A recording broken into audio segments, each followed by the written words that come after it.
Hello, awesome listeners. How are you doing? How has been the month of May? And how is year 2024 going?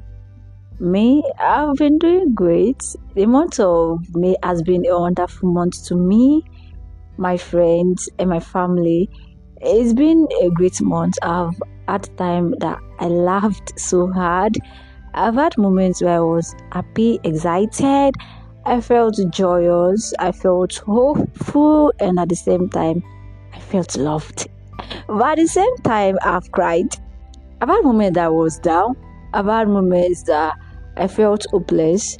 I felt, wow, no one loves me. I've had moments I felt like, wow, this is a lot. Am I going to push through? But at the same time, honestly, the month of May has been a great month because I actually understand that the roller coaster of emotions that I have felt this month actually makes life to be beautiful. And year 2024, that one long year, that I know I have a lot on my plate. I have a lot to do. I have to work on myself. It's just been like a divine moment for me. That is how 2024 has been to me, and I feel that till the end of this year, that is how it will be a divine moment. Today, I welcome you to this episode of I Walk with A.F.I. I remain your humble, diplomatic, and peaceful host. I'm a very, very peaceful person. I don't like trouble. Adelaku Feintuliwa, Ibukunoluwa. But just call me A.F.I. I love that. And before we go deep into what we have for today, I want to do small amiable. Yeah, at the beginning of this year, you must have written down some things that you wanted to achieve, some goals and aspirations that you wanted to pursue. And I want to ask, how far have you gone? Are you already tired? Are you still working on those stuffs? If you're already tired and you've had a break, I think it's been a long break already. So please pick up those stuffs again. Start working. What matters is the fact that you are working on yourself. You are not settling for less, and you are not being complacent with where you are presently. So keep moving, keep going, keep forging ahead. I am rooting for you. Yes, I'm your biggest fan. We are working together, so I will always be a fan of yours. So I'm rooting for you. So do not be complacent. It is okay to get tired, but you have to keep forging ahead. So today we'll be talking about a very important matter. It's a big issue, but we don't like talking about it. We don't like talking about it at all, including myself. I used to be like that. I used to be one person that I wouldn't say anything about my past to you, no matter how close we get. Even if I'm needing help, if I'm still hurting, I wouldn't say anything. But I've learned to share because it has actually been helpful to me. And today we're talking about our past and healing from our past. Mostly when we talk about our past, we think it's just about the failures. We think it's just about the regrets or upsetting moments. And yeah, mostly we think it's about toxic relationships. We let go of the fact that it is possible that we need to heal from our past perceived success. Yeah, you've done something worthwhile before in the past, something that everybody applauded you for doing. Yes, I must have been part of those people that were clapping for you, hailing you, and telling you that we were so proud. Yes, but we weren't saying that you should stop. We're saying, wow, I'm so proud of you. It means that, wow, this is great. I see potentials and I'm expecting more. Let me use myself as example. While I was still in secondary school, I used to write, but I just have a book that I just write. I write poems. I used to write quotes. That was just it for me. And I never thought of maybe going to competition, any writing competition. I never thought about that, except the competition that is probably organized by the school or outside the school. So when I got to our institution, sometimes in the fellowship, I do spoken words and all of that, but I never still thought of taking up any challenge. So one day I was having a conversation with someone, and the person told me, I'm proud of you. I love the fact that you do spoken words in the fellowship, and I love the way you do your spoken words and all. But have you ever tried taking up a task or probably involved in a competition? I told the person no. So there was a time I came home, and I told someone that I'm into spoken words. So she sent me a flyer, and I went for that competition. It was a physical competition. And for the first time that we engaged in the spoken words competition, I came second. I could have just stayed and become pleasant with the fact that, yes, I do it in my fellowship. Yes, I write down in my books and everything. But me doing that actually shows that, yes, you can get better. And with that, I actually realized that, yes, I can still do more than I've done. So the fact that you've succeeded before does not mean that you should stop working on yourself. It means you should continue working.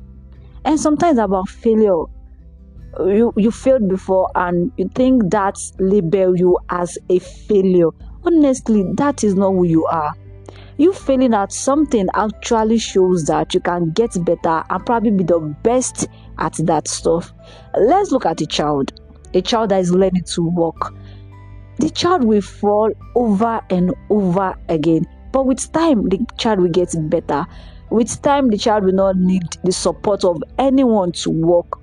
When I was young, very, very young, when I was a child, a small baby, I used to be like that. I don't know about you, but I'm very sure you used to be like that too. But now you can walk freely without anybody's support. Your 2 feet can carry you to anywhere you want to go without anybody holding your hand, right? So it means that you shouldn't give up based on the fact that you are rising and you are falling. It should be a motivation for you to do better. Sometimes it's about regrets. You understand? Like something happened that you honestly wished that it did not happen. You honestly wish that stuff did not happen. I have been there. I think when I finished my secondary school, I felt like a big girl. I'm still a big girl though. I felt like I can do an undo. I felt like nobody can correct me now. So there was a day my mom asked me to do something for her. I didn't do that stuff. I told her to wait till I was done with what I was doing. And I wasn't doing anything that was making sense, honestly. So it was just rubbish stuff that I was doing. So my brother felt, wow, this is so disrespectful, and he flogged me. After flogging me, I felt bad. I felt I shouldn't have reacted to my mom that way, because if I did not do that, it would have warranted my brother flogging me. So I felt bad. I regretted that moment, and I was almost hating my brother because I felt, why will you beat me? I'm a big girl. I'm a big girl, right? You shouldn't raise your head and flog me about now. But honestly, that flog actually did some good in my life, because it showed me that you are not above correction, and whoever is older than you is older than you. So I'm very sure you must have had your moments when you felt that you did something that shouldn't have happened.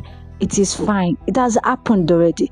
You know, one funny thing that we don't really like hearing about our past is the fact that it has happened. It has already happened. The next thing that we are supposed to focus on is how to heal and move on with our lives. When the child that David had with Uriah's wife died, David stopped mourning. Before the child died, it was actually mourning. But when the baby died, David stopped mourning, because he realized that his mourning, his crying wouldn't bring the child back. So I'm just trying to say that it has happened, honestly. I know yours might have been something more serious than what I experienced, but it's okay. It has happened. It's all part of the success story. We are all writing our story, right? And so it's all part of the success story. It's all part of who we are and who we will be in the future. And honestly, one thing I used to tell myself is that I've experienced a lot of things that Honestly, I felt probably I wouldn't heal from, but I actually realized later on that there might be somebody in the nearest future that needs to hear my story. And that story will stop that person from taking some painful step in life. So it's okay. It does feel like God is entrusting you with this life that you are living. Sometimes about toxic relationships. Yeah. Oh my God. Toxic relationships. We feel it's just about romantic relationships. You have not seen anything. You've not seen some certain friendship that, oh my goodness, hey, can be very, very, very toxic. Friendships that can be very, very toxic.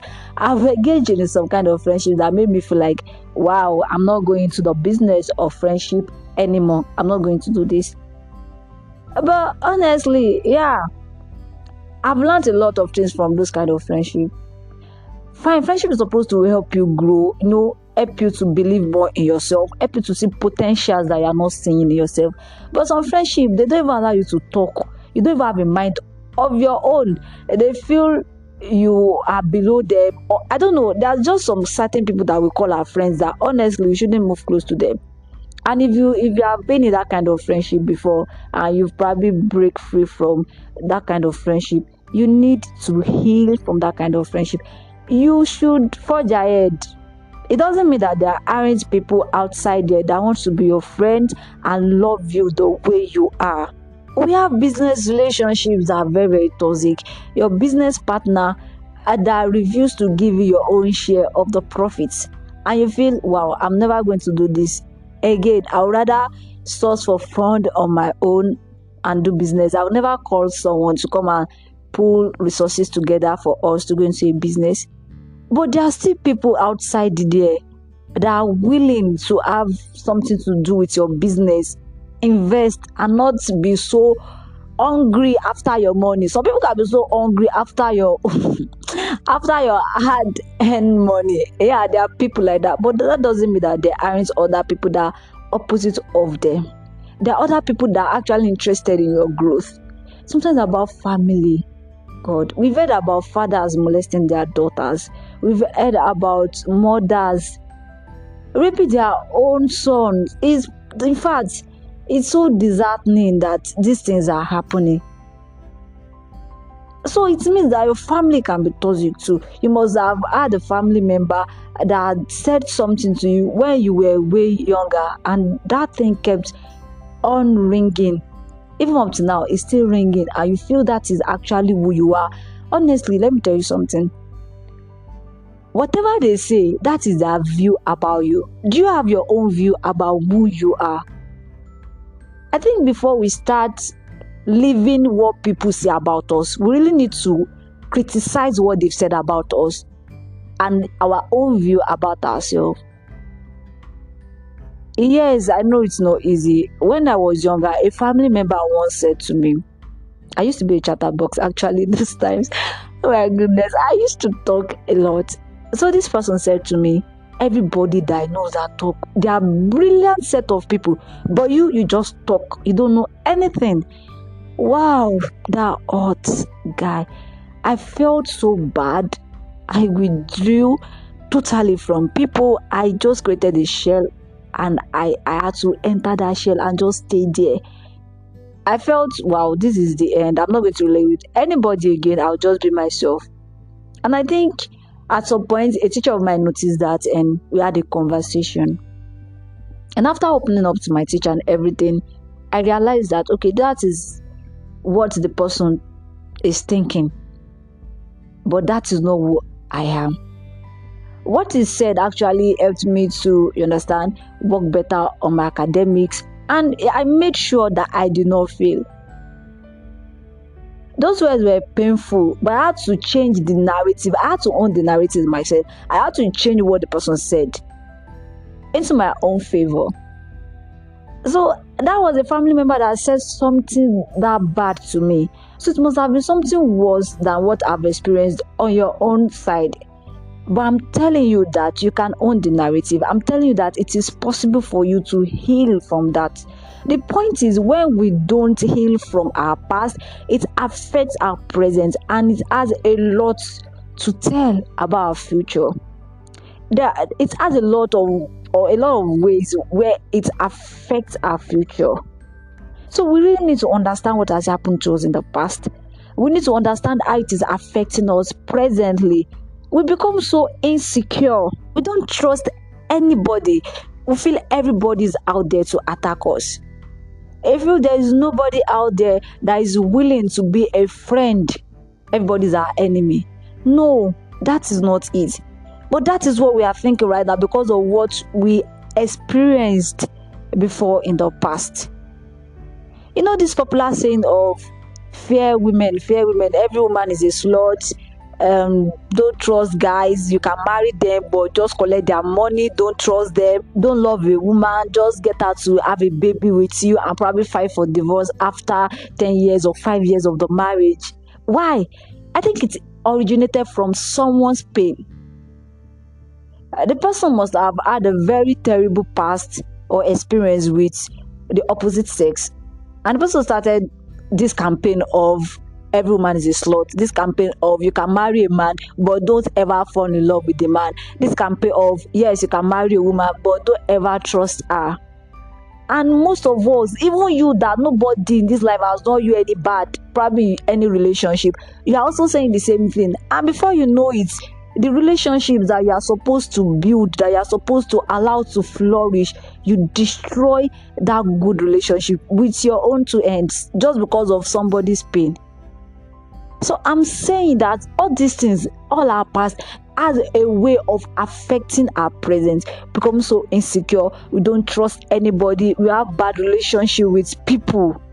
It leads to behavioral pattern. You behave in certain ways. I used to say that if you check the way I talk to people or relate with other people, if you check very, very, very well, you will see an iota of my past in it.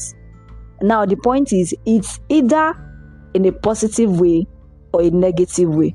Because of things I've experienced in the past, I can decide to pick up the lessons from those stuffs and become better in relating with people, or I can decide to be toxic to other people. So all these things affect us.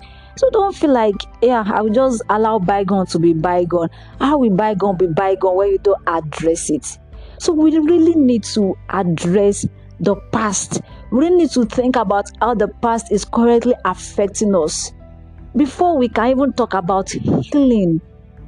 I know it's not easy because most times our past is accompanied with trauma and sometimes overthinking. When we start to overthink the things that have happened, before we know it, depression is knocking. Before we know it, PTSD, that's post-traumatic stress disorder. All of these things because we keep thinking about the things that hurt us so much. And this does have a lot of things to say about who we are. And if you want to get better, if you want to grow, we need to address this issue. Honestly, I don't know what you must have been through, but I'm so sorry you had to go through that. I am very, very, very sorry that happened to you. But you can't keep staying there. You need to forge ahead. You need to look for a way out. You need to go through the process of healing. And remember that you are not alone. I'm rooting for you. And I really wish that you heal from that past. Thank you for your time on this episode of A Walk with A.F.I.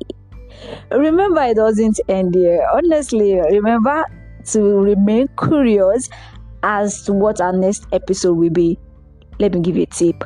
Next episode, we'll be talking about the process of healing. I'll be sharing my experience and how I was able to work through the process of healing. Please do not forget to subscribe and leave a review for me. And this is me, A.F.I, saying goodbye. I love you, but Christ love you more.